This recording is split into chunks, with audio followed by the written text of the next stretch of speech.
అన్న అప్పటి వరకు మద్దు పాత్రలకి పరిమితమైన మావోయిస్ట్ పార్టీ అన్న ఒక్కసారి క్లైమర్ మ్యాన్ పెట్టడం వెనక వ్యూహం ఎవరిది? క్లేమోర్ మైన్స్ పెట్టడం అనేటువంటిది ఇంకా మన పార్టీ లోపల ఉన్నటువంటి ఇంజనీర్స్ డెవలప్ చేసిండ్రన్న.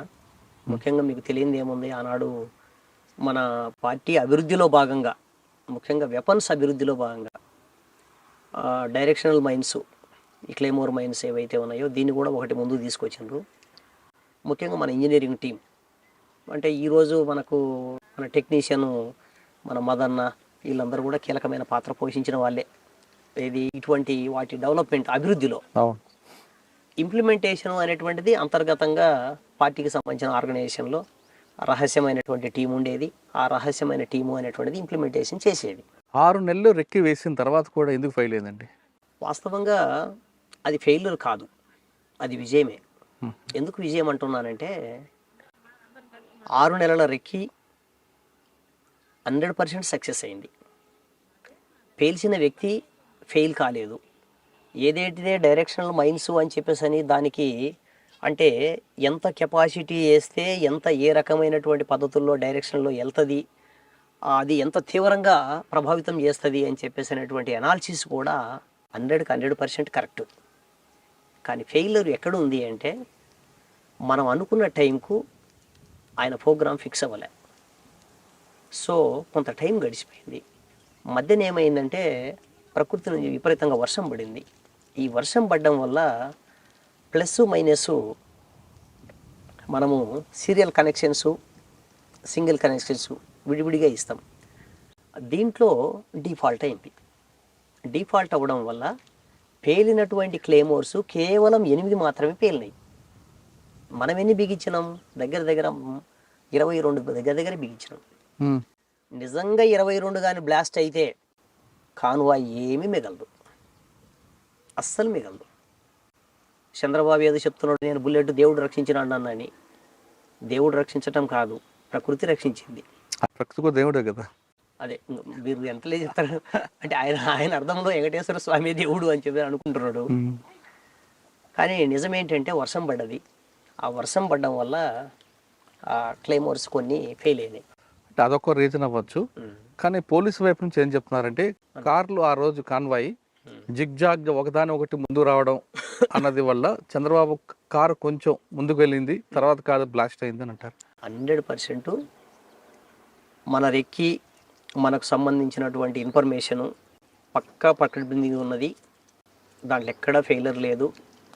చంద్రబాబు నాయుడు గారు ఎన్ని జిమ్మికులు చేసి, వాళ్ళు ఎన్ని జిగ్జాగులు చేసినా, వాళ్ళు ఎన్ని ప్లాన్లు చేసినా అదే కాన్వాయిలో మన వాళ్ళు ఉన్నారు. అదే కాన్వాయిలో మన వాళ్ళు ఉన్నారు. టీడీపీ జెండాలు పట్టుకొని మన కార్యకర్తలు ఉన్నారు. Very clear. కాబట్టి దాంట్లో తేడా లేదు. అక్కడ వచ్చినటువంటి సమస్య కాలే అది. సాంకేతికమైనటువంటి సమస్య ఏదైతే ఉందో ఇది రావడం వల్లనే అది. ఆ రోజు మీరు ఎక్కడున్నారు? ఆ రోజు బయట ఉన్నాను. ఆ టీంలో లేరు?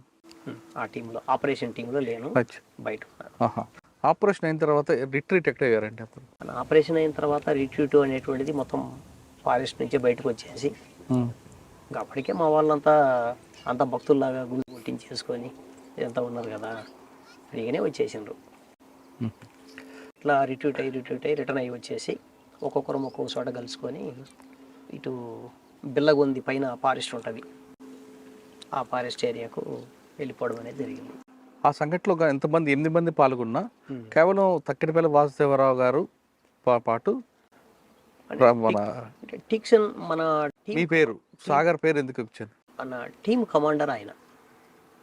టీం కమాండర్ గారు కమాండర్గా పార్టీ నిర్దేశించిన దాని ప్రకారం మా టీం కమాండరు, మా యాక్షన్ టీం కమాండర్ ఆయనే. సో అది పోలీసులకు కూడా ఆ స్థాయిలో తెలుసు. ఇంకా ఉన్న టీములో నేను సెకండ్ పర్సన్గా ఉన్నా. కాబట్టి సాగరు అంటే నల్లమల ప్రాంతంలో ఆల్రెడీ ఒక చరిత్ర ఉంది కాబట్టి అనేక యాక్షన్స్లో పార్టిసిపేట్ చేసినటువంటి అది పోలీసుల లెక్క ప్రకారం ఉంది కాబట్టి వాళ్ళు అట్లా క్రియేట్ చేస్తూ వచ్చిండ్రు. తర్వాత మీకు బాగా గుర్తుండిపోయిన సంఘటన చెప్పండి అలిపిరి తర్వాత. అంటే అది విజయంగా భావించకుండా దీనివల్ల నష్టం జరిగింది, మీరు కూడా కొంచెం బాధపడే సంఘటనలు ఉంటాయి కదా? బాధపడే సంఘటనలు ఇంకా ఎన్కౌంటర్లో జరిగినప్పుడు ఎక్స్చేంజ్ ఆఫ్ ఫైరింగ్స్ జరిగినప్పుడు చాలామంది కామ్రేడ్స్ని పోగొట్టుకున్నాం. పార్టీ చివరి దశలో చాలా ఇబ్బంది పడ్డాం వాస్తవంగా.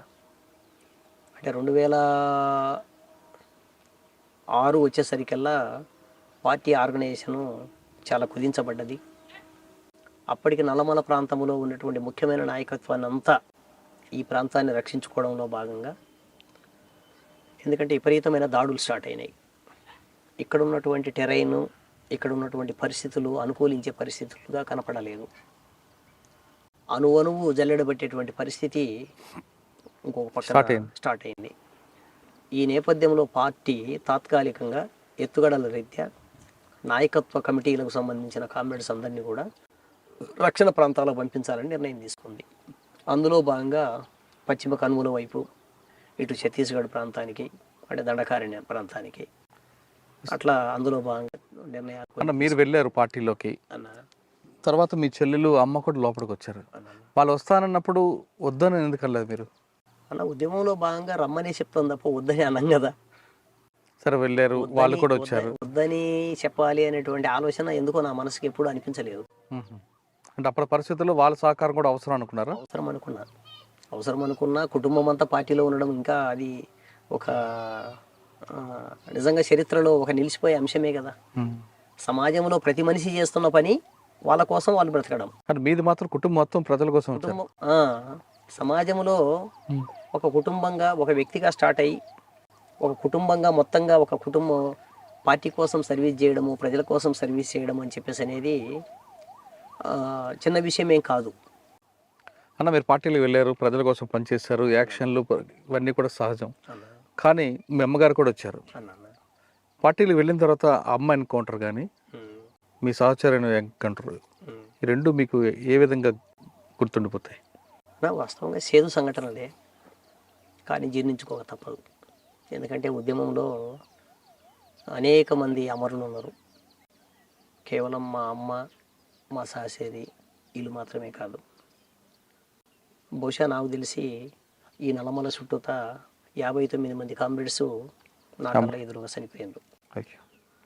ఈరోజు నేను బ్రతికుండి మీతో మాట్లాడుతున్నాను అంటే ఎంట్రుక వాసిలో తప్పించుకున్న సంఘటనలు కూడా చాలా ఉన్నాయి. ఎంట్రుక వాసిలో బుల్లెట్స్ పక్క నుంచి పోయిన సందర్భాలు ఉన్నాయి. అయితే ఈ 59 మంది కామ్రేడ్స్ అమరత్వం ఏదైతే ఉందో అది మమ్మల్ని హీరోలను చేసింది. కానీ రియల్గా హీరోలము మేం కాదు, వాళ్ళు. మీరు నిజాన్ని ఒప్పుకున్నారు? అవును. ఎందుకంటే వాళ్ళ వీరత్వం లేకపోతే మేము ఉండే వాళ్ళకి కాదు. రైట్. ఆ విధంగా తప్పించుకున్న సంఘటన చెప్పండి అన్న. ఇక్కడే మనకు పక్కనే ఉన్నటువంటి ఎర్రబాలెం అనేటువంటి చిన్న విలేజ్. ఈ ఎర్రబాలెం దగ్గర మేము మార్నింగ్ అవర్స్లో మొత్తం అందరు కూడా జమ అయినాం. అంటే నైట్ వచ్చి పడుకున్నాం బాగా లాంగ్ నుంచి. ఉదయం కరెక్ట్గా 10-10:30 కల్లా ఆ రోజు ఏదో స్పెషల్ చేసుకుందామని చెప్పేసి అంత చికెన్ ఏదో మటన్ తీసుకొచ్చి మన వాళ్ళు వండిండ్రు. కరెక్ట్గా ఆ టైంకు పోలీసులు కూడా పసిగట్టి మన ప్రయాణాన్ని మొత్తం చుట్టుముట్టిండ్రు. మన వాళ్ళు తోట దగ్గరికి చాలా రోజులైంది స్నానాలు చేయకప్పుడు. విపరీతమైన వేసవి, ఎక్కడ పడితే అక్కడ నీళ్లు దొరికే పరిస్థితి లేదు. బాగా ఇబ్బందికరమైన పరిస్థితి ఉండి తోటకు పై భాగంలో అట్లా తిప్పంచుకు మేము ఆగినాం.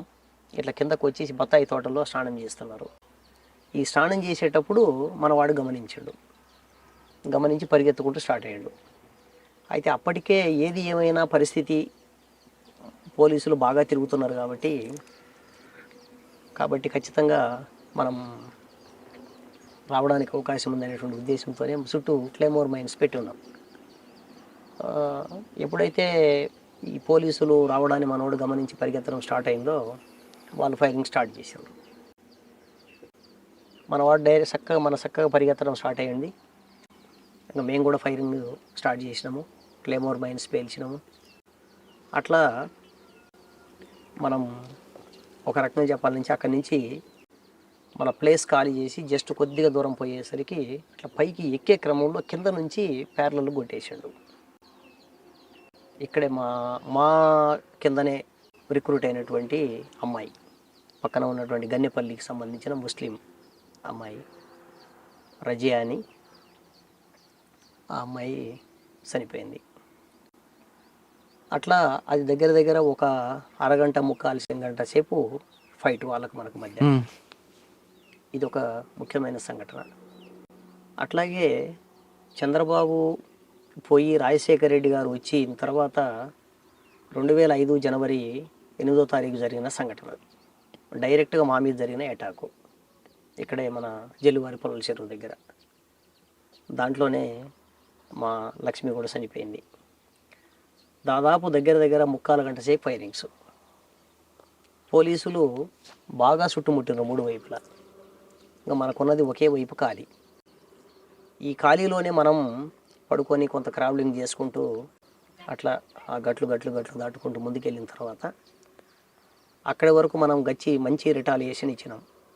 మన దగ్గర యామినేషన్ కూడా తక్కువ ఉంది. సో వాళ్ళ దగ్గర ఉన్నటువంటి యామినేషను, వాళ్ళ బలగాలు మామూలుగా ఏమి లేవు. దగ్గర దగ్గర 3 అంచెలుగా వాడు చుట్టుముట్టిండు.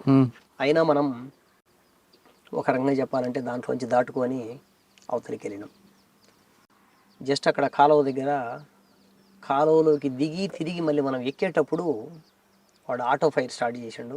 ఆ ఆటో ఫైరింగ్లో మా సహచరి లక్ష్మి చనిపోవడం జరిగింది. ఇంకా ఆమెను తీసుకొని వెళ్ళలేని పరిస్థితి. అక్కడే వదిలేసి ఆమె దగ్గర ఉన్నటువంటి వెపన్ తీసుకొని మేము మళ్ళీ టీమ్గా బయలుదేరినాం 10 మందిని. అంటే మీ కళ్ళ ముందే మీ సహచరుని కోల్పోయారు. సరిపోయినాము.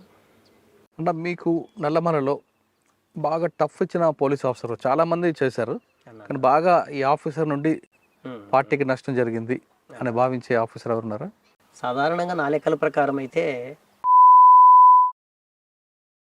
ఆయన ఈ మధ్య కాలంలో ఇచ్చిన ఇంటర్వ్యూలో భాగంగా నేను ఈరోజు అది చూసిన, జిత్తులు ఉండాలి అని. ఎత్తులు ఉండాలి, జిత్తులు ఉండాలి అంటాడు.